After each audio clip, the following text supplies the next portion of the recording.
A very good morning to all my dear students and respective parents. Today I am here with class 7th exercise 10B.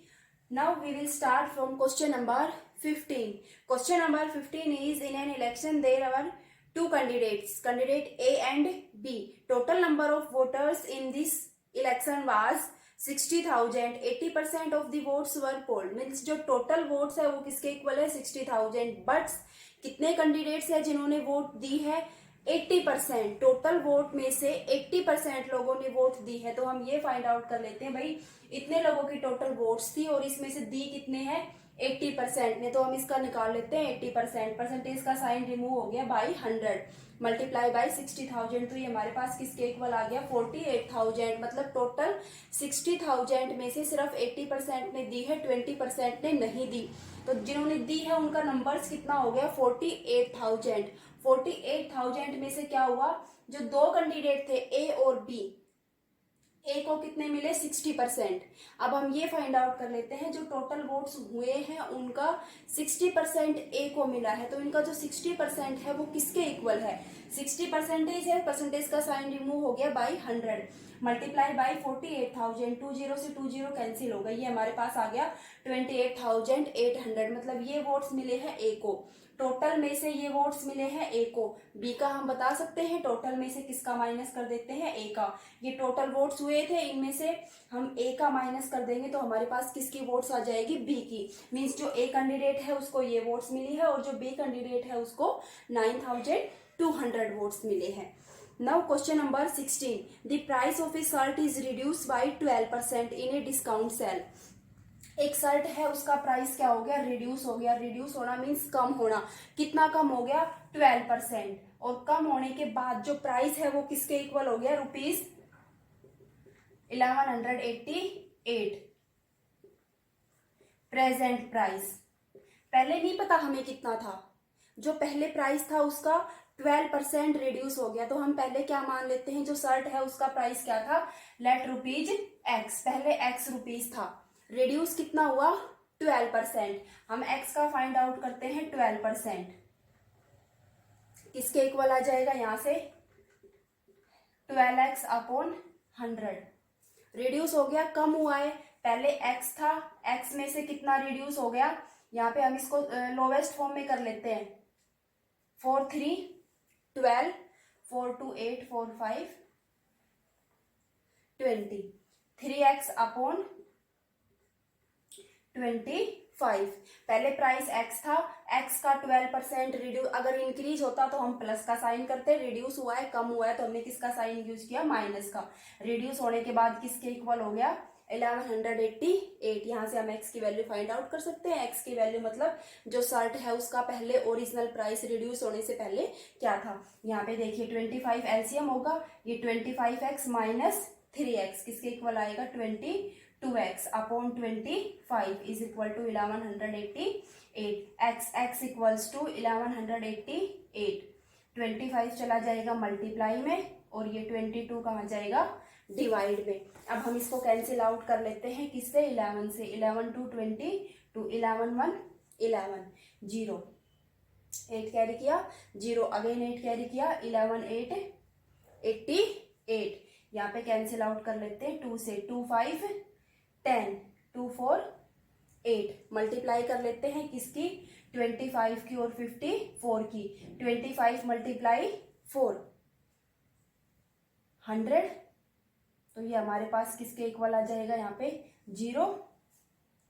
Carry हो गया 10. 100 है 0 हमने लिखा, carry हो गया 10. 25 5 जा 125. 125 प्लस 10 135. तो जो शर्ट है पहले उसका प्राइस क्या था 1350. पहले था 1350. रिड्यूस 12% हुआ. रिड्यूस होने के बाद उसका प्राइस क्या हो गया 1188. रिड्यूस हुआ है मतलब कम हुआ है. x में से कितना 12%. x का 12% निकाला. रिड्यूस मतलब माइनस हुआ है. x की वैल्यू हमने फाइंड आउट कर ली. x की वैल्यू मीन्स जो शर्ट है उसका पहले प्राइस क्या था original price 1350.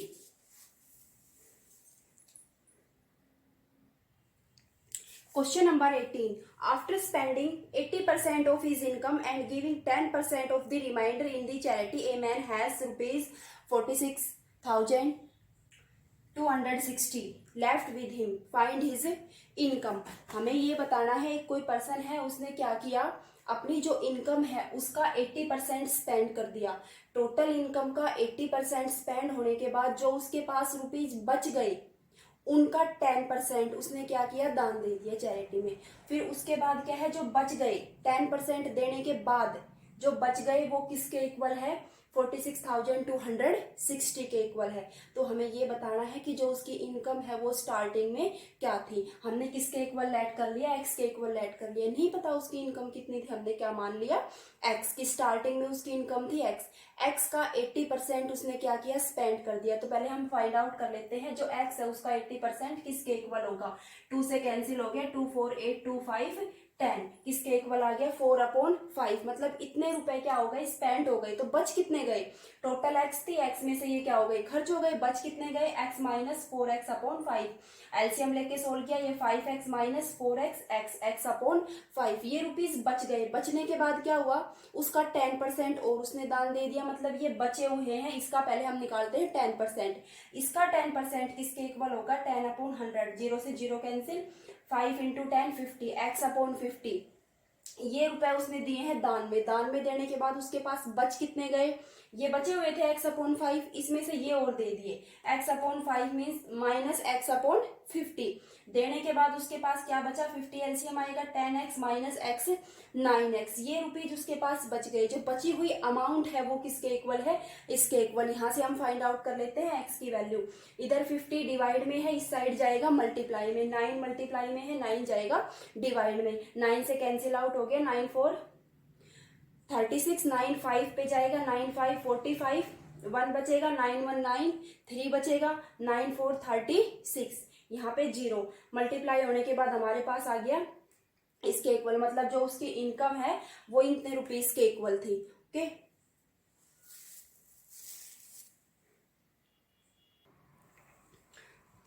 Now next question number 22. 22 and 23 are same. Nikhil's income is 20% less than of Akhil's income. 22 में क्या है, यहाँ पे लेस यूज हुआ है. Nikhil's income is less, 20% less. क्या है, 20% लेस. नेक्स्ट क्वेश्चन में क्या है, मोर यूज हुआ है. तो लेस के लिए हम किसका साइन यूज करेंगे, माइनस का. यहाँ से हम डायरेक्ट निकाल सकते हैं. अगर यहाँ पे हमारे पास लेस लिखा हुआ है देन 20/80. टोटल परसेंटेज कितने में से हम फाइंड आउट करते हैं, 100 में से. अगर यहाँ पे लेस लिखा है तो 100 में से हमने किसको माइनस किया, 20 को. अगर यहाँ पे मोर वर्ड यूज होता तो हम किसका साइन यूज करते, प्लस का. 100 + 20 120. 25 होता है अगर यहाँ पे तो हम लिखते 25/75. यहाँ से पता लगेगा इन दोनों वर्ड से जो डिजिट गिवन है वो लेस के लिए माइनस और मोर के लिए प्लस. अगर यहाँ पे मोर होता हम लिखते यहाँ पे 100 + 20 120. लेस है इसलिए हमने लिखा यहाँ पे 80. 100 - 20 80. परसेंटेज फाइंड आउट करनी है कि जो अखिल से उसकी इनकम कितनी ज्यादा होगी. निखिल की कम है किससे, अखिल से. तो अखिल की इनकम है वो ज्यादा होगी किससे, निखिल से. हमें परसेंटेज फाइंड आउट करनी है. Then multiply by 100. 24 80. 100 cancel out हुआ, 4 से किसके इक्वल आ गया, 25%. मीन्स जो निखिल है उसकी इनकम 20% लेस है किससे, अखिल से. और जो अखिल है उसकी इनकम ज्यादा है किससे, निखिल से. कितना percent, 25%. Now question number 24.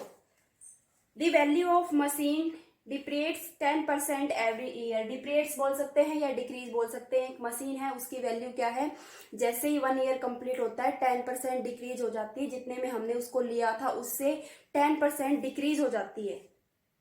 If its present value given है, what was its value before 1 year. तो मीन्स 1 साल पहले उसकी जो वैल्यू है वो क्या थी.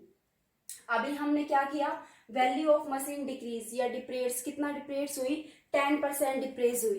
ठीक है, 10% हुई. अभी डिक्रीज होने के बाद उसकी वैल्यू गिवन है.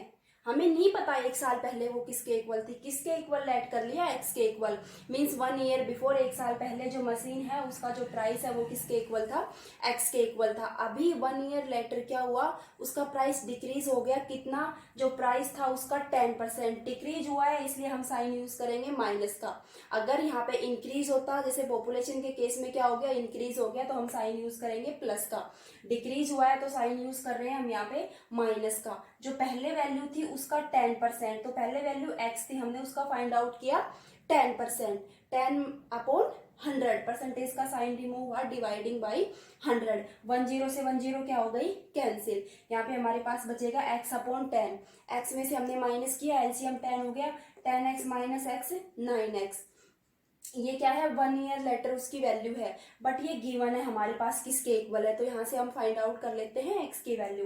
एक्स क्या है, 9 के साथ मल्टीप्लाई है और 10 इसके डिवाइड में है। जब इक्वल के उधर जाएगा तो 10 जाएगा मल्टीप्लाई में और 9 जाएगा डिवाइड में। ये डिजिट है, 9 से कैंसिल हो रही है, 9 4 36, 2 बचेगा, 2 और 7, 9 3 27, और हमारे पास 1 2 3 40 मीन्स 4,30,000। जो मशीन है वो एक साल पहले कितने रुपीज की थी, 4,30,000। इसके प्राइस में क्या है, अगर एक साल बाद 10% डिक्रीज होता है तो डिक्रीज होने के बाद ये उसका प्राइस है, ये उसका 1 ईयर पहले का प्राइस है।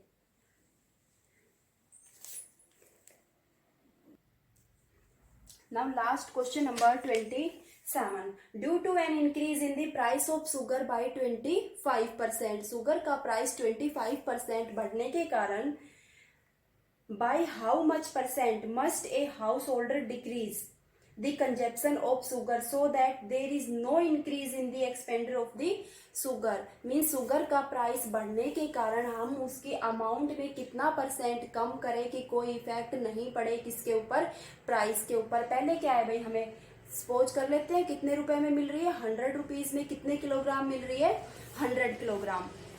यहाँ से हमने लेट किया कि हमारे पास जो 100 किलोग्राम शुगर है वो हमें कितने रुपीज में मिलती है, 100 रुपीज में मिलती है। बट अब क्या हुआ, शुगर का प्राइस क्या हो गया, बढ़ गया। पैसे हमें सेम देने हैं, अगर हमारे पास शुगर का प्राइस बढ़ गया तो हमें क्या है, अमाउंट उसकी कम मिलेगी। यहाँ पे क्या गिवन है, प्राइस है वो शुगर का इंक्रीज हो गया। पहले 100 किलोग्राम मिलती थी 100 रुपीज में, 25% इंक्रीज हुआ है। 100 का 25% किसके इक्वल होगा, 25 के ही इक्वल होगा, क्योंकि 100 से 100 क्या हो जाता है, कैंसिल। अगर हम इसको सोल्व आउट करेंगे, 25% ऑफ 100, परसेंटेज का साइन रिमूव हो गया, किससे, डिवाइडिंग बाई 100। 100 से 100 क्या हो जाता है, कैंसिल। तो जो हर डिजिट है वो 100 का परसेंट निकालते हैं तो सेम उसी डिजिट के इक्वल आएगा। यहाँ पे हमने क्या निकाला, 25% ऑफ 100 किसके इक्वल आया, 25 के इक्वल आया। प्राइस क्या है, अगर कम होता है तो हम माइनस का साइन यूज करेंगे, और अगर प्राइस बढ़ गया तो हम किसका साइन यूज कर रहे हैं, प्लस का। पहले शुगर का प्राइस था 100 रुपीज, 25 रुपीज बढ़ गया, कितना हो गया, 125। मतलब जो अब हमें शुगर है वो कितने रुपीज में मिलेगी, 125 में। क्वांटिटी वही रहेगी, पहले हमें 100 किलोग्राम कितने में मिल रही थी, 100 में। अब वही 100 किलोग्राम हमें कितने में मिलेगी, 125 रुपीज में मिलेगी, क्योंकि प्राइस बढ़ा है। हम यहाँ से देखते हैं, पहले हमें रुपीज 125 में, अब कितनी मिलेगी, 100 किलोग्राम। पहले 100 रुपीज में 100 मिल रही थी, बढ़ने के बाद 125 में कितनी मिलेगी, 100। 1 रुपीज में कितनी मिलेगी, 100/125। प्राइस हम चेंज नहीं करेंगे, प्राइस हम पहले भी 100 रुपए ही दे रहे थे, अब भी 100 रुपए ही देंगे। लेकिन शुगर क्या है, प्राइस बढ़ गया तो क्या हो जाएगी, उसकी क्वांटिटी कम हो जाएगी। पहले 100 में 100 किलोग्राम थी, अब 125 में 100 किलोग्राम। 1 रुपीज में 100/125, 100 रुपीज में किसके इक्वल मिलेगी, 100/125। ये मोर देन 1 है, मल्टीप्लाई हो गया किससे, 100 से। कैंसिल आउट कर लेते हैं, 25 4 जा 100, 25 5 जा 125, 5 2 10 0, 20 × 4 80। अगर प्राइस बढ़ गया, पहले हमें 100 रुपीज में मिलती थी कितने, 100 किलोग्राम। प्राइस बढ़ने के बाद अब हमें 100 रुपीज में कितनी मिलेगी, 80 किलोग्राम। क्योंकि प्राइस बढ़ गया, पैसे हम सेम देंगे तो क्या करना पड़ेगा भाई, क्वांटिटी कम हो जाएगी। पहले 100 में 100 किलोग्राम मिलती थी, अब 100 में कितने मिलेगी, 80 किलोग्राम। कितनी कम हो गई, 20 किलोग्राम कम हो गई। ठीक है। तो हमें जो शुगर है उसकी क्वांटिटी प्राइस सेम रखने के लिए कि भाई हमारे प्राइस पे कोई इफेक्ट नहीं हो, पहले भी हम 100 दे रहे थे, अब भी हम 100 ही देंगे, लेकिन पहले हमें 100 रुपीज में 100 किलोग्राम मिलती थी, अब हमें 100 रुपीज में 80 किलोग्राम मिलती है। तो जो रिडक्शन है हमें कितना करना पड़ेगा, अमाउंट में कितनी कम करनी पड़ेगी, शुगर की क्वांटिटी 20 किलोग्राम, और ये 20 किलोग्राम है। फिर हम उसकी फाइंड आउट करते हैं परसेंटेज में कि हमें उसका कितना परसेंट फाइंड आउट करना है। परसेंटेज फाइंड आउट करनी है, परसेंटेज फाइंड आउट कर लेते हैं। कितने में से टोटल परसेंटेज फाइंड आउट करनी है, देन हम मल्टीप्लाई करेंगे। मल्टीप्लाई कितने से करेंगे, 100 से, मल्टीप्लाई बाय 100। लेकिन पहले हमारे पास टोटल कितना था, 100 किलोग्राम, 100 पे ही फाइंड आउट कर रहे हैं। अभी यहाँ पे आपको सोल्व करके बताया 100 का 25% किसके इक्वल, 25 के इक्वल, 20% 20 के इक्वल। यहाँ से हम 20 का निकाल रहे हैं परसेंटेज में, तो किसके इक्वल आ जाएगा, 20%। या तो हम ये बोल सकते हैं कि हमें जो शुगर है उसकी क्वांटिटी में कितना कम करना पड़ेगा, 20 किलोग्राम, या फिर ये बोल सकते हैं 20% शुगर जो पहले ले रहे थे उससे कितनी कम हो जाएगी, 20%। प्राइस वही रहेगा, प्राइस पहले भी 100 रुपीज दे रहे थे, अब भी 100 रुपीज देंगे, लेकिन हमें जो शुगर मिलेगी वो कम मिलेगी, पहले की बजाय कितना कम मिलेगी, 20%। Okay, now your exercise 10B is complete.